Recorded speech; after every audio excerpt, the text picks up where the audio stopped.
欢迎来到星星频道，请点击订阅并关注，获取最新资讯。田曦薇注定爆红，一部替身入府掀起权谋风暴，一部智力160的天才少女吸粉无数。5月18日，天才女友拿到发行许可证的消息一出，很多人还在猜播出档期。我第一反应却是，田曦薇这盘棋下得比我们想的要狠。她一边压着优酷 S+ 古装嫁金钗，从2025年12月开机到今年4月杀青 ，Q4 大概率上线；一边是爱奇艺的现代剧《天才女友》，2025年8月开机，11月杀青。现在已经过审，标注的是2026年内播出。两部改编剧，一个替嫁权谋，一个理工学霸成长，都瞄准出圈。但对他来说，更像两场完全不同的期末大考，还不能有一科拉垮。先看嫁金钗，这项目的规格放在古装剧堆里属于肉眼可见的那一档。原著是晋江笑佳人的同名小说，书粉体量在社交平台上早就达抵100万级阅读。优酷给的是 S+ 定位，独播，直接塞进2026年第4季度的重点排期。时间线也很清楚，2025年12月12日正式开机，今年4月初杀青。5月11日发先导预告官宣杀青节点，当时优酷预约量已经破50万。在还没定档的情况下，这个数字很难说爆，但绝对不算低。更关键的是它的阵容密度，导演杨龙，编剧周末，就是写出《延禧攻略》和传家的那个，配角名单一拉，毛琳琳、陈子涵、戴春荣、田妞、王一楠，随便拎一个出来都是能把对手戏的气场压到地板上的老戏骨。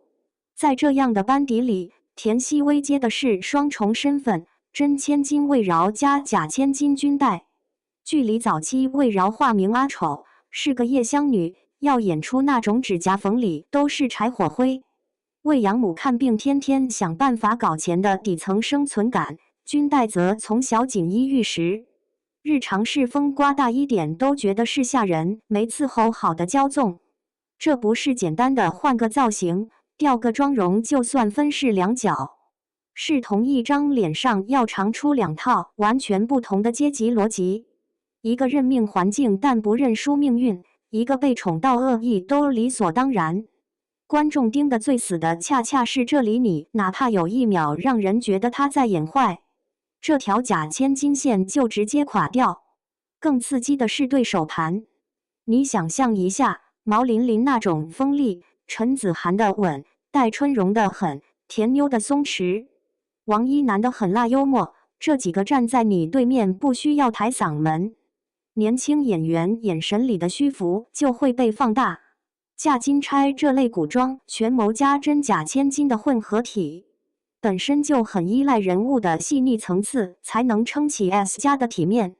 田曦薇要做的是在这种老江湖矩阵里，让魏饶这个我在你里但我不认命的底层姑娘有坚定内核，同时让君代的骄纵恶意不是扁平脸谱，而是那种你很想打他，但又离不开这条支线的存在。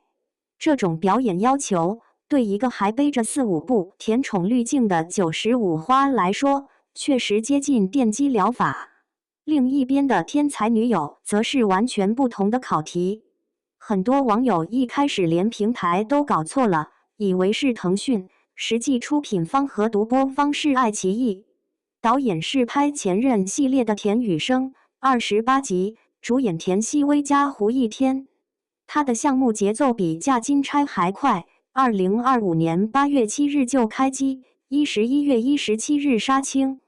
今年5月18日拿到发行许可证，从拍完到过审这一步，已经把不少对手甩在后面。播出窗口写的是2026年内，网上赚暑期档，我个人觉得有点乐观，但因为已经过审，它的排播机动性确实比那些还卡在后期和审查流程里的项目大得多。天才女友的故事底色挺抓人的，原著作者宿光童写的是理工天才林之夏，从高中跳级一路到大学科研，再到职场创业，时间线拉得很长，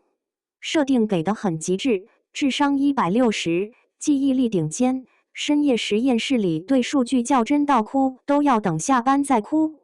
竹马江鱼白是海外归来的 AI 精英，两个人一起攻坚项目，中途因为误会分开，各自打拼再重逢。听上去是块可以做成硬核科研家智性恋的好料，但问题恰恰在于这部剧的实际定位和镜头语言倾向。你细看会发现，它本质上还是在走校服到婚纱的长线情感叙事。天才只是人物的边角高光，而不是整部剧的内核。原作者的担心点道破了很多观众的潜台词，就怕编剧舍不得。前10集辛辛苦苦搭建的那个冷冽、克制，把数据看得比人情更重要的科研少女，一到第18集来一场雨，一个拥抱，一句你怎么不早点告诉我。前面所有关于理性、关于科研伦理、关于个人选择的铺垫，统统被折叠回他所有努力都是为了等他回头这种引线。那不叫成长，那叫把一个智商160的女孩塞回恋爱脑的模具里重新教一遍。到那一步，观众肯定要炸。与其说大家期待一部科研爽剧，不如说大家在盼望一部真正尊重女性智力光芒的爱情剧。对田曦薇来说，这个角色比嫁金钗更阴险的一点在于，天才女友的塌法很大一部分是在文案台词和后期剪辑台上完成的。胡一天其实挺适配海外归来 AI 精英这个设定，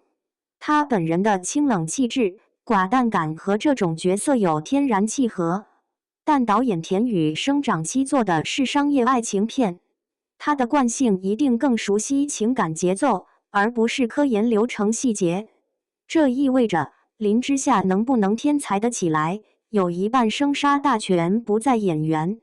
而在到底剪多少实验室戏台词有多专业，误会怎么解这些创作选择里。田曦薇能做的，就是在所有他出镜的瞬间，把那种我脑子里同时在跑3套模型的眼神状态顶住，让角色本身先立住，再等剧情来抬或来拖。把2部剧放在一起看，才是这盘棋最有趣的地方。一个是还没定档但班底硬、调性偏权谋的古装 S 加，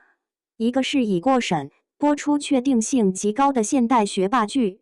田曦薇把筹码分在2头，一边搏上线，撞一下剧好加角色难的天花板，一边相当于保底盘，用现代题材的可见性维持它的热度和曝光。但两边其实都在向他提同一个要求，把那张最好用的甜妹脸先收起来。这对95花的赛道来说，是不走常规路线的选择。你看市场上的同龄女演员路径，古偶甜了就继续甜，多接几部同类型，靠 CP 感和滤镜把流量池子榨干，现偶爆了就复制配方，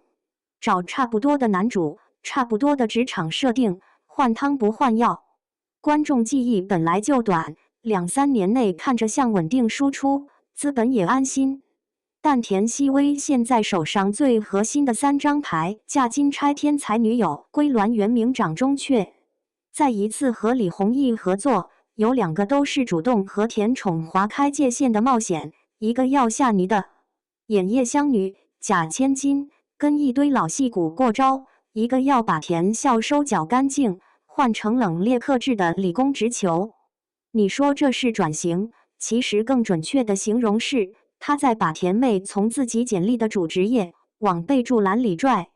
这个动作的成本非常清晰，只要嫁金钗里双面角色演不好，被观众看出是换件衣服就是另一个人的表演割裂，或者天才女友最后真把林之夏按回恋爱脑模具，前者会变成又一个靠造型撑完的古偶，后者会被骂装了10级天才，结果还是为爱情工作，那他就会被市场再往甜宠矿里锁3年。反过来，只要有一部成了，他以后坐到谈判桌前，对剧本、对角色弧线的议价权，就完全不是现在这个档次。所以现在这个局面才显得有点吊诡，一头是考你能不能在戏骨堆里撑得住戏的硬仗，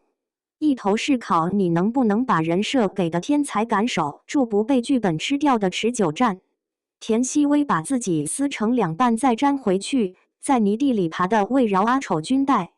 和深夜实验室里咬牙守着数据的林之夏，都指向同一件事。他不想再被甜妹这3个字定义全部。最后我也想丢个问题给你，你更怕哪一种塌法？是嫁金钗里双面身份演成简单扮丑加简单作恶，让所有真假千金戏码再次公式化，还是天才女友里那个智商160的林之夏，